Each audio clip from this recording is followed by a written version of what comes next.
Welcome back everyone, this is জ্যাটেজে from জ্যাটেজে fitness. আজকে কথা বলবো গ্লোয়িং স্কিন টিপস নিয়ে। কিভাবে ঘরে বসে ডার্ক স্কিনকে ব্রাইট করা যায়, তাই হচ্ছে আজকের ভিডিও টপিক। ভিডিওটি শুরু করার আগে আমি আমার নিজের সম্পর্কে কিছু বলি। আমি যে খুব একটা ব্রাইট স্কিনের অধিকারী ঠিক তা না, বাট এটা আমি শিওরভাবে বলতে পারি আমার স্কিন আগের থেকে অনেকটা ব্রাইট হয়েছে। স্ক্রিনে এখন যে পিকগুলো দেখতে পারবেন তা আমার কয়েক বছর আগের ডার্ক স্কিনের পিক।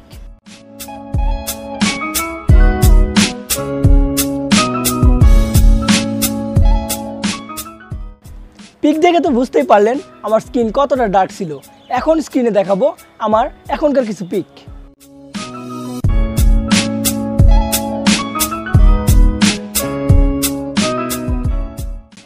আমার আগের স্কিন এবং এখনকার স্কিন দেখে তো বুঝতেই পারলেন আমার স্কিনের কতটা পরিবর্তন এসেছে। এই পরিবর্তনটা এমন না যে একদিনে বা এক সপ্তাহ হয়েছে, অনেক দিন লেগেছে এই ট্রান্সফরমেশনটা করতে। আমি চাই আপনারাও আপনাদের স্কিনকে ব্রাইট করেন ন্যাচারাল ওয়ের মাধ্যমে, তাই আজকের এই ভিডিওটি করা। অনেক বকবক করা হলো, এবার আসল টপিকে আসা যাক। আমাদের স্কিন কেমন হবে তা অনেক কিছুর উপর নির্ভর করে, বাট আমাদের স্কিন ব্রাইট হবে নাকি ডার্ক হবে তা নির্ভর করে মেলানিনের উপর। আমাদের এই বডিতে যত বেশি মেলানিন হবে তত আমাদের স্কিন ডার্ক হবে, এবং যত কম হবে মেলানিনের সংখ্যা তত আমাদের স্কিন ব্রাইট হবে। আর আমাদের এই বডি ডার্ক হবে নাকি ব্রাইট হবে তা শুধু মেলানিনের উপর না, আমাদের প্যারেন্টসের উপর নির্ভর করে। তার মানে এটা আমাদের হাতের বাইরে। বাট এটা নিয়ে হতাশ হওয়ার কিছু নেই, কিছু কিছু বিষয় আছে যা আমাদের হাতের নাগালের মধ্যে। কারণ অনেক এমন এক্সটার্নাল ফ্যাক্টর আছে যা মেলানিন কিভেট করে, যেমন ডায়েট, স্কিন কেয়ার এবং অনেক কিছু অ্যাভয়েড করা, যার মাধ্যমে আমাদের ডার্ক স্কিনকে ব্রাইট করতে পারবো।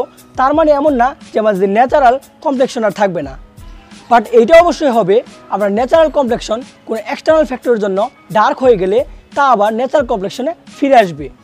আমাদের স্কিনের ন্যাচারাল গ্লোয়িংনেস আনার জন্য ফার্স্ট আমাদের ডায়েটে ফোকাস করতে হবে। ডায়েটে আমাদের অ্যাড করতে হবে vitamin C and vitamin E জাতীয় ফুড।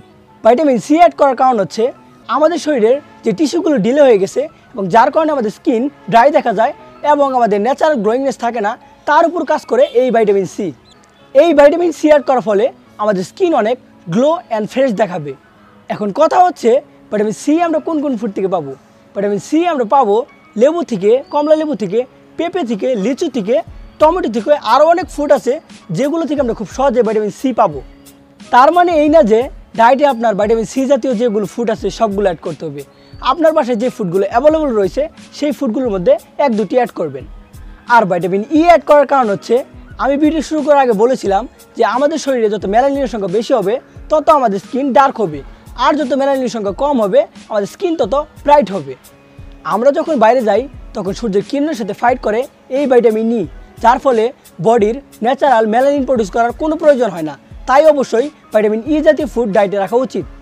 ভিটামিন ই আমরা যে ফুডগুলোতে পাবো সেগুলো হচ্ছে কাঠবাদাম, বাদাম, পালং শাক, অ্যাভোকাডো ইত্যাদি। ডায়েট আমাদের ইন্টারনালি কাজ করে থাকে। এক্সটার্নাল ইউজের জন্য আপনারা হোম রেমেডিস ইউজ করতে পারেন কিংবা একটি ভালো মানের ক্রিম ইউজ করতে পারেন। আর যে কাজগুলো অ্যাভয়েড করবেন সেগুলো হচ্ছে যে কোনো স্কিন প্রোডাক্ট ইউজ করবেন না। স্কিন প্রোডাক্ট ইউজ করার আগে তার সম্পর্কে ডিটেল জেনে নেবেন, তারপর স্কিন প্রোডাক্টটি পারচেস করবেন। আর যতটা পারেন সূর্যের কিরণের হাত থেকে দূরে থাকার ট্রাই করবেন। আর যদি আপনার একান্ত বাইরে অল টাইম দৌড়াদৌড়ি করতে হয় তাহলে অবশ্যই স্কিনে সানস্ক্রিন ইউজ করবেন। এই ছিল আজকের ভিডিও। নেক্সট কী নিয়ে ভিডিও চান তা অবশ্যই কমেন্ট সেকশনে জানাতে ভুলবেন না। আর ভিডিওটি ভালো লাগলে লাইক, কমেন্ট, শেয়ার আর চ্যানেলটি সাবস্ক্রাইব করতে ভুলবেন না। দিস ইজ জ্যাটেজে সাইনিং আউট।